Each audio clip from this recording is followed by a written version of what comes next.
The quality of loving kindness, metta, comes up very frequently in the chanting.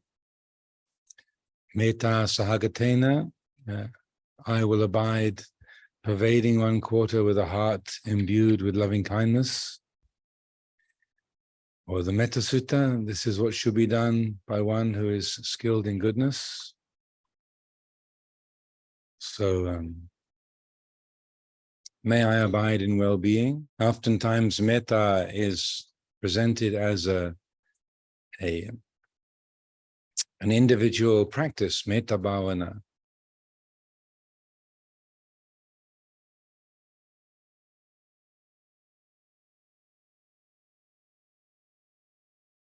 And that certainly can be cultivated as a deliberate exercise.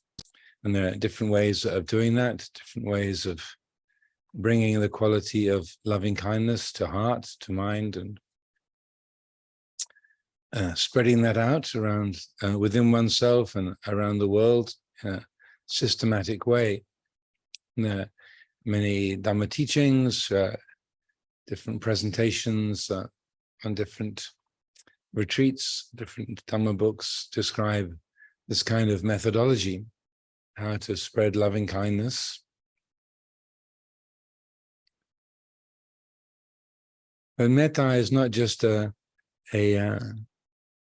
individual, separate kind of practice, but rather it's most helpful to be understood as the ground, the underpinning of all Dhamma practice.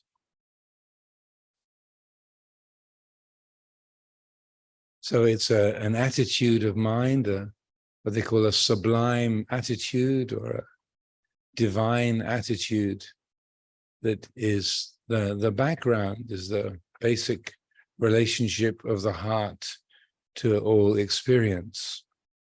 So I feel it's most helpful to understand metta in this kind of a way, not as a special individual technique or practice, but rather the ground attitude, the basic attitude of heart that will lead us to liberation, lead this life to its fulfillment.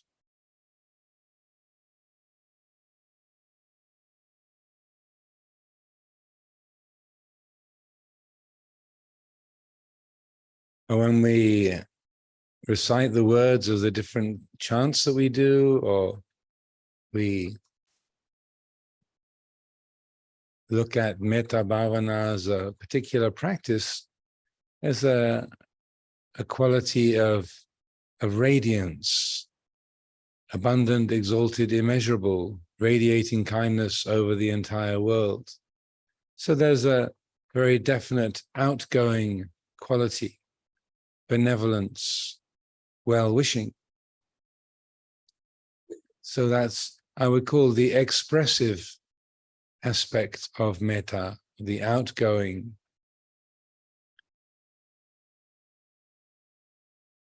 But to cultivate metta as a basis for all Dhamma practice, whether it's concentration or insight or sitting or walking meditation, mindfulness in daily life, along with that expressive aspect, the outgoing, there's also the receptive, or the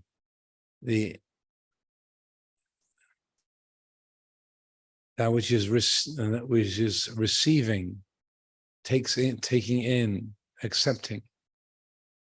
So just like the breath of our body is comprised of the inhalation and the exhalation, the in-breath and the out-breath, metta is also comprised of two dimensions, the receptive and the expressive, that which takes in and that which spreads out.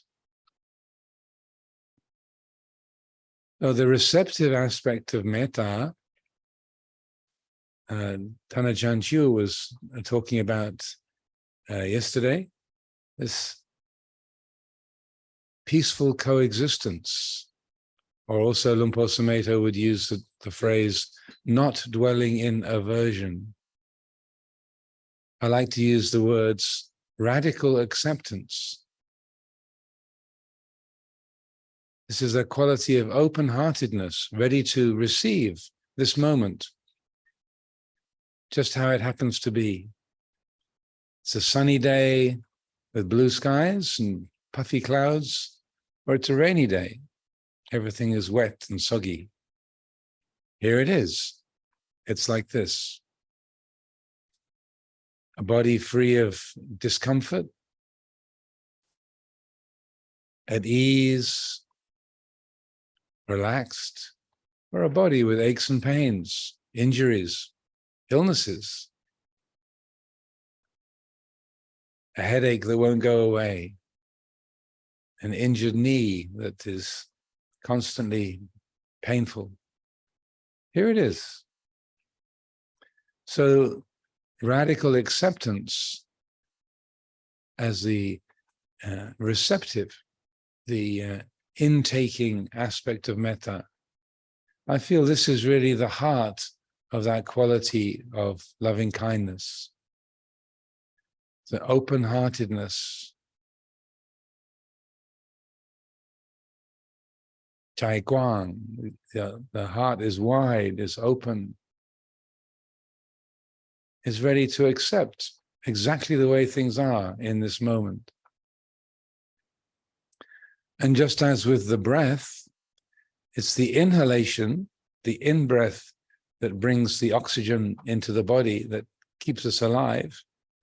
The out-breath is dispelling, letting go of the unnecessary carbon dioxide. It's the in-breath that is the life source. That's what brings the oxygen into the body to keep it alive. So I would suggest that with metta too, it's the radical acceptance, that open-heartedness. This is the life source of loving kindness. This is what really embodies that attitude that is in tune with Dhamma.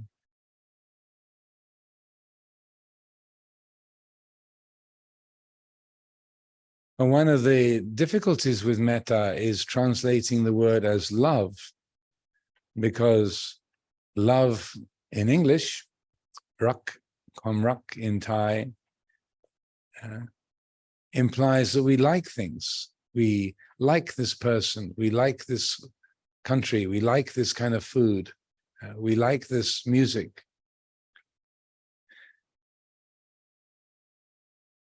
I love my country, I love Thailand, I love England, I love Thai food, I love my fellow Sangha members.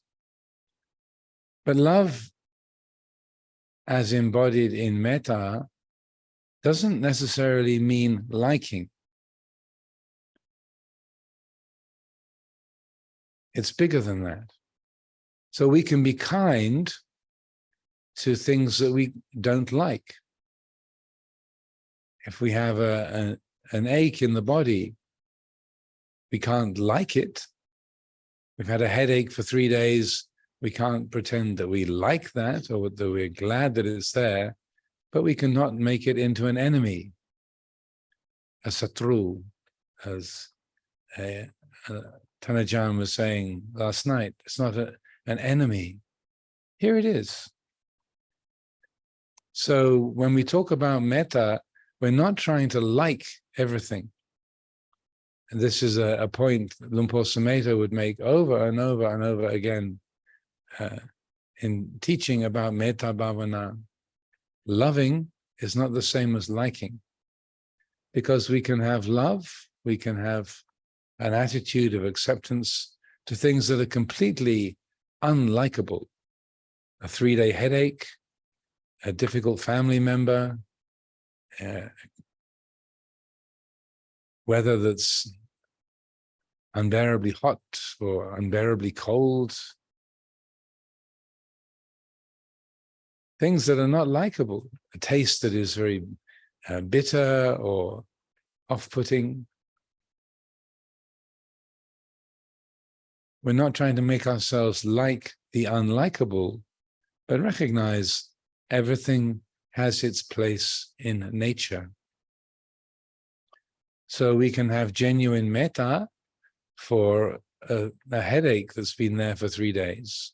We can have metta for our restless thoughts, for the fungsan, kind of confusion and busyness, agitation, anxiety in the mind.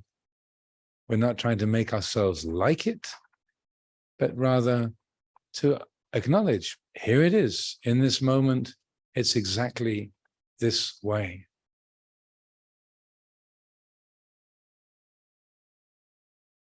Now, this is a profound difference. Metta is not trying to make ourselves like everybody that we live with, everyone in our family, everyone in the world, but we can not hate. We can not make people into enemies or problems, burdens. That we can do. We can be kind towards that which is unlikable, with complete sincerity, honesty, wholeheartedness. So in the cultivation of metta, we have metta for our own lustfulness, our own sense desire, our own anger, aversion, jealousy, laziness, things we can think of as kilesa, defilements. There can be metta for all of that. Not that we say they're beautiful or they are likable or we're glad they're around, but here they are. Here is lustfulness. Here is jealousy. Here is anger, aversion. Here is laziness, dullness and doubts, confusion. Here it is.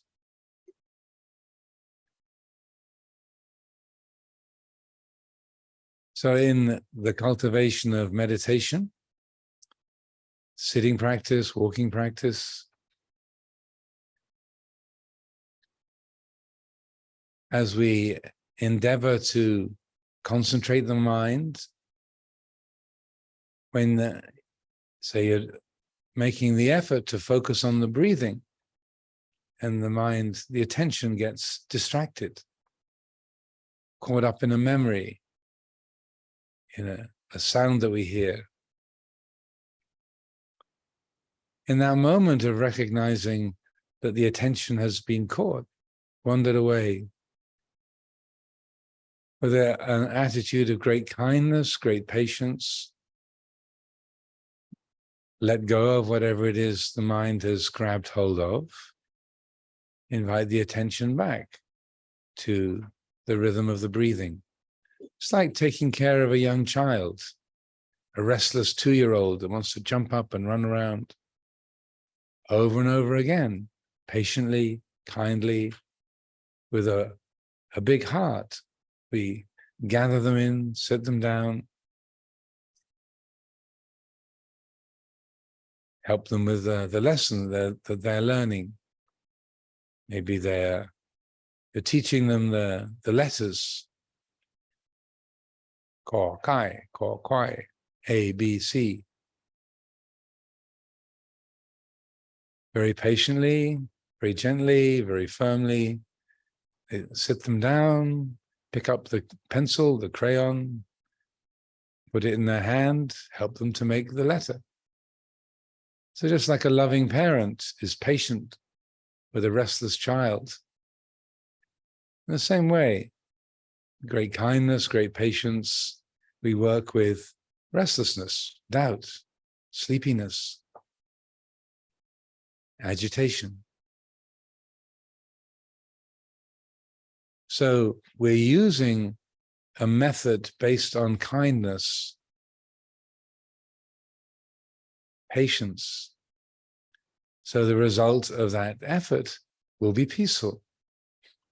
If we make our thoughts, our distracted mind into an enemy, into a problem, we try to force it to behave like a parent shouting at their child or hitting it, being angry with the child, forcing it to obey. The child cries, the parent's angry and upset. Everybody loses. It's painful all round.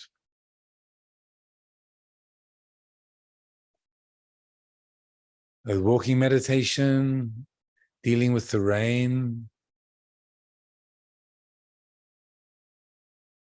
feeling the sense of heat or stickiness and sweat on the body. Here in the hall, sitting still, aching joints. When the mind moves towards an object and makes it into a problem, into an enemy, a satru, notice that. Work with the attitude. Here is a sound. Here is a sensation. It's like this. It's not an enemy, it's not a problem. It's just a pattern of nature that's taken shape and is being experienced here and now. We can coexist peacefully with that raindrop running down our neck or that thickness in our throat from the cough. Sweat on our skin in a hot, sticky room. Here it is. If we use a peaceful means, a kindly means based on Dhamma, the result will be peaceful. Cause and effect, het pon, they are united. If you use a peaceful means, you'll get a peaceful result. If you use an aggressive means, trying to force the mind to behave, criticizing yourself, hating yourself for being a bad meditator, stupid person, a crazy mind, that negativity, that forcefulness, that aggression necessarily will have a painful result. The means and the end are unified. The het and the pon, the cause and the effect, they are unified, connected.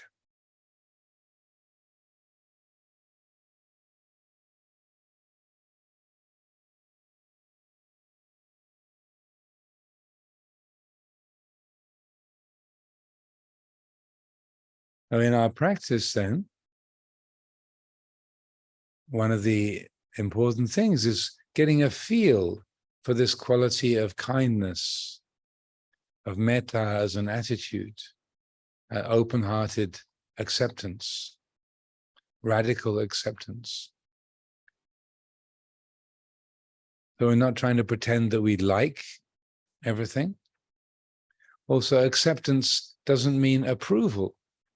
Accepting our lustful states of mind or our angry states of mind doesn't mean that we approve of them or we think it's a good or beautiful thing.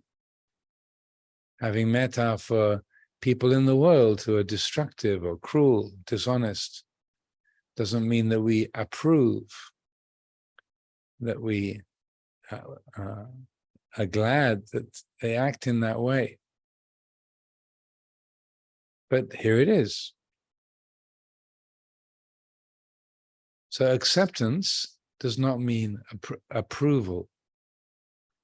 It means in this moment, it's this way. With respect to our mind states, then metta is the ground, is the basis, but it then informs, or it is informed by satipanya, mindfulness and wisdom. So that open-heartedness is the ground. Here it is. Here's an unwholesome mind state, restless, angry, critical. So here it is. But then when the attribute of mindfulness and wisdom, satipanya, is brought to that, recognizes this is unwholesome, this is unskillful. If this is followed, it'll be painful here, painful there. Everybody loses. Therefore, let go. This is something to be allowed to cease, not to get rid of or to annihilate, to destroy, which is just a desire to get rid of, vibhava tanha, but rather to recognizing this is unskillful, therefore let it cease, let it end. Let go of it.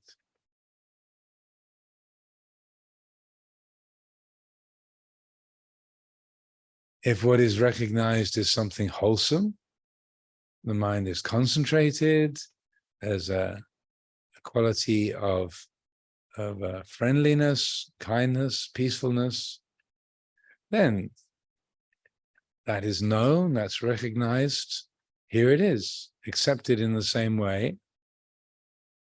And then satipanya recognizes this is wholesome, this is beneficial, therefore let this be strengthened, let this be sustained.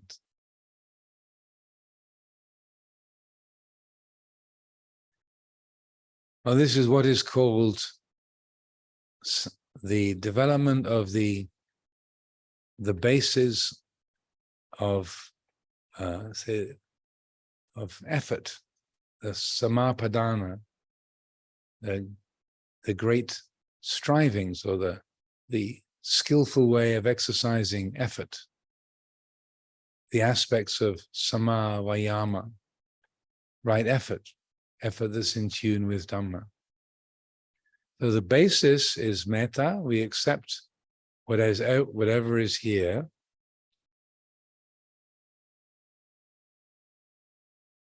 And then informed by mindfulness and wisdom, there's a choice.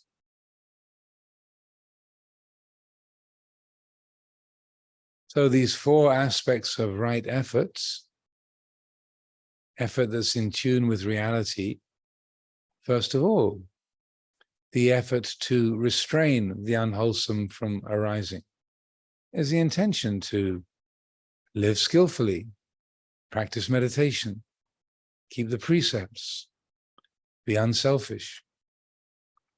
So the intention, the effort to restrain the unwholesome from arising. The second one, if the unwholesome has arisen, if there's an angry feeling, a restless feeling, a dull feeling, a confused feeling, lustful feeling, then again there's that recognition, this is unwholesome, this is unhelpful, unskillful. So there's the effort to let go. Pahana. Let go. There's then the third one is the conscious cultivation of the wholesome, to concentrate the mind, to cultivate loving kindness, to brighten the mind, energize the mind, to consciously develop the wholesome, to invite that into being, strengthen it. Bhavana is to cultivate, develop. And the fourth aspect of right effort is anurakana, to sustain. If there's concentration, that's recognized, and there's the effort to sustain it. If there's awareness, clarity, brightness of mind, that's recognized. There's the effort to sustain it.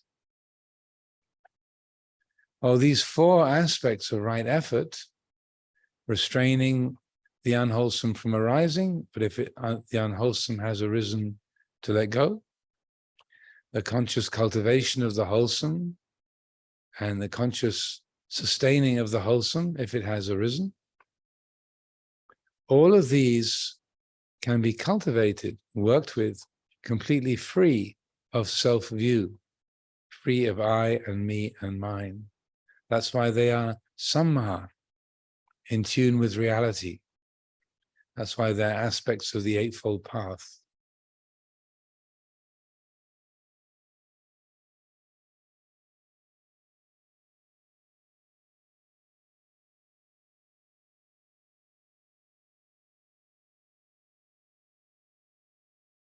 If the kinds of subtle craving come into the picture, bhavatanha, vibhavatanha,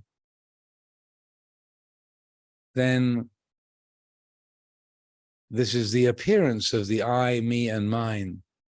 I mustn't let my defilements arise. I want to get rid of the chattering thoughts in my mind. I need to get rid of my jealousy and restlessness. That's vibhavatanha. I've got to stop this from happening. I've got to get rid of this problem. I have to wipe out my defilements. I need to become concentrated. I need to get inside. I want to become a stream enterer. Vibhavatanha, the desire to get rid of. Bhavatanha, the desire to become. So these very easily slip into the heart. The habits can be very, very strong, powerful, but they don't need to be followed. The heart can be free of these habits.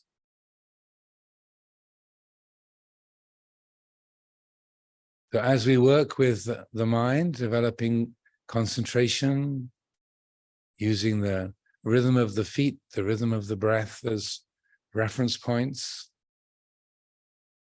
notice whenever there's that I, me, and mine feeling arising, I've got to get rid of this. I've got to become that. Notice that. Don't make it into an enemy. Notice it, feel it. Let the awareness of that have its effect. So the letting go comes from the heart in a natural, responsive way. It's not me doing my letting go. I've got this, I should let go of it. But rather aware of that self-creating habit, aware of that, I've got defilements, I have to get rid of them. Feel that, know that, let the awareness have its own effect. So the letting go happens just like a raindrop falling from a cloud. It's like a leaf dropping from a tree. It's not personal. It happens according to nature.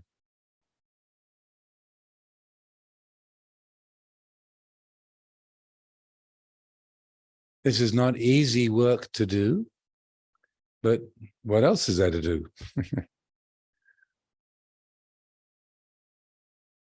The simplicity of our life, the rhythm of our days, people keeping silence, keeping the precepts, having the routine of formal practice, all of this is extremely supportive in helping these habits of mind to be recognized, the I-making and mind-making.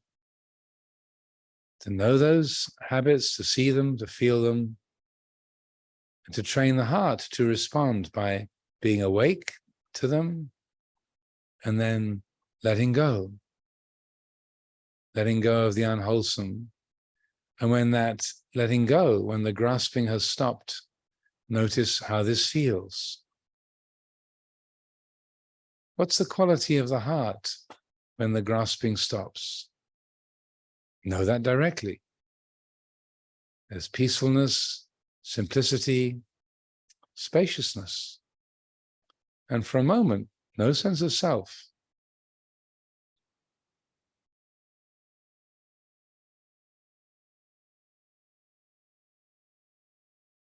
When Luang Por Chah was asked to define how he understood Nibbana, what he saw as Nibbana, what he said was, Nibbana is the reality of non-grasping. Whenever the grasping stops, the heart is free of that grasping, clinging, upadana. There's peace. As the taste of nibbana, the fragrance of nibbana. Notice that. Notice the peace and ease that's in the heart when the grasping stops. Very simple, very direct, nothing mysterious.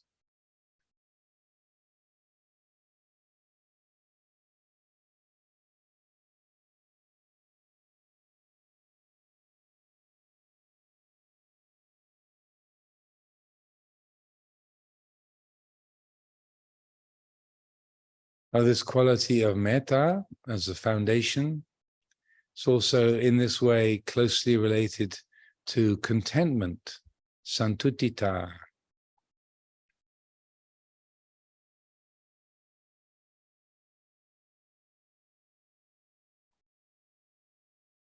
Being at ease with the way things are in this moment. Here it is. It's a basis of contentment, also of insight, of the quality of vipassana. Because in order to have insight into the nature of all experience, it has to be accepted first. Like focusing a camera, you have to focus the lens in order to see what the picture is on the screen. Otherwise, it's just blurry, indistinct.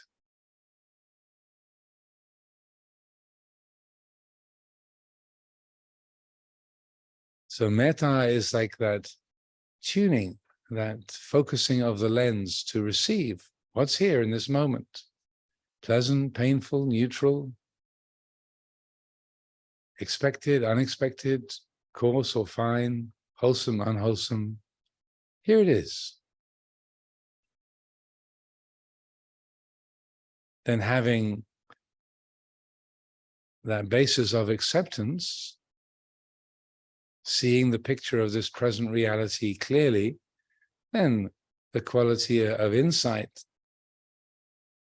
seeing the nature of experience as anicca, dukkha, anatta, as transient, unsatisfactory, non-personal, that can be cultivated.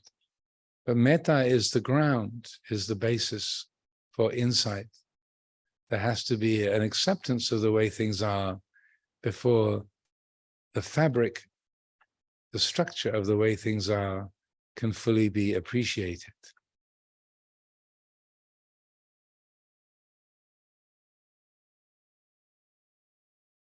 So opening the heart to this present moment, that supports contentment, supports wisdom and insight. It's the ground of so many wholesome, beneficial states, the ground of progress in the Dhamma.